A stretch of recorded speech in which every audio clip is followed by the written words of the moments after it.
काही पदाधिकारी त्यात आमचे आज भगवान गाडगे नाही आहेत, मुंबईला आहेत, त्यांचं डोळ्याचं ऑपरेशन झालं आहे। आज अत्यंत आनंदाची बातमी की सगळ्यांनी आपण जे कष्ट केले 90पासून शिवसेनेमध्ये ते आज खऱ्या अर्थानं आदरणीय बाळासाहेब ठाकरेंचे विचार आणि त्यांच्या आशीर्वादात दापोली मतदारसंघाला माननीय आमदार योगेशदादा कदम यांच्या मंत्री महोदयांच्या शिक्कामोर्तबाने आज आम्हाला लाभले असं म्हटलं तर कुठलंही वावगं ठरणार नाही।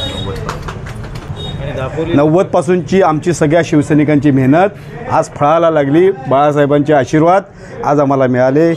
आदरणीय धर्मवीर दिघे साहेब यांचे विचार, रामदासबाईंसारखं कणखर नेतृत्व आणि मुख्यमंत्री साहेबांनी जो शब्द दिला होता, तुम्ही योगेशला आमदार करा, मी त्याला नामदार करीन, त्याबद्दल दापोली मतदारसंघाच्या वतीनं, दापोली मंडणगड खेडच्या वतीनं मी माननीय शिंदेसाहेबांचं खूप खूप आभारी आहे।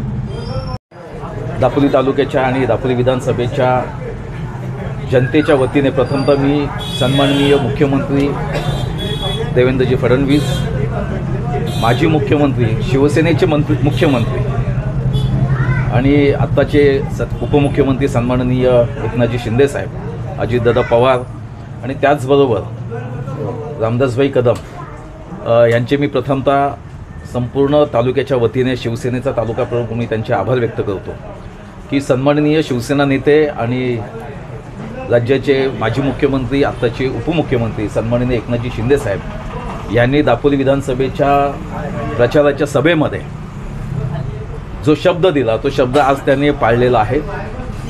सन्माननीय आमदार योगेशदादा कदम यांना आज मंत्रिपदाची शपथ घेतलेली आहे आणि त्यांना मंत्रिपद मिळालेलं आहे।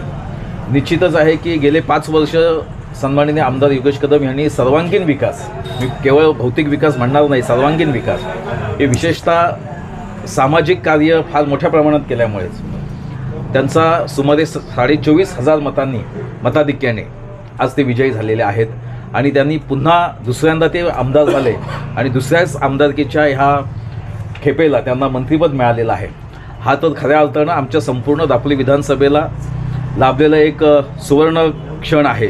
कारण सुमारे 49-50 वर्षापूर्वी आम्ही तेव्हा 4-5 वर्षाचे होतो, आम्हाला त्यातली काहीच कल्पना नाही, परंतु स्वर्गीय बाबूरावजी बेलोसेंच्या रूपाने ह्या दापोली मतदारसंघाला मंत्रिपद मिळालेलं होतं आणि 50 वर्षानंतर या प्रदीर्घ म्हणजे काळानंतर पुन्हा एकदा दापोली विधानसभेला शिवसेनेच्या वतीने महायुतीच्या सरकारमध्ये पुन्हा एकदा सन्माननीय आमदार योगेश कदम यांना मंत्रिपद मिळालेलं आहे। मी संपूर्ण तालुक्याच्या वतीने शिवसेनेचा तालुका प्रमुख म्हणून मी या निर्णयाचं स्वागत करतो आणि शुभेच्छा देतो आणि मला तर फार आनंद झालेला आहे की जसं 50 वर्षानंतर हे मंत्रिपद मिळालं। सन्माननीय आमचे उपजिल्हाप्रमुख यांनी सांगितलं की 1990ची प्रतीक्षा आमची संपली। मी देखील पहिल्यांदाच तालुका प्रमुख झालो आणि आमदारांना मंत्रिपद मिळालं, हे माझं देखील मोठं भाग्य मी समजतो आणि तालुक्याच्या वतीने आमदारांना पुढील वाटचालीसाठी, मंत्री महोदयांना पुढील वाटचालीसाठी मी शुभेच्छा देतो, आपल्या सगळ्यांना शुभेच्छा देतो आणि तमाम जनतेच्या वतीने मी पुन्हा एकदा सन्माननीय महायुतीचे सर्व नेते यांना धन्यवाद देतो, त्यांचे आभार व्यक्त करतो।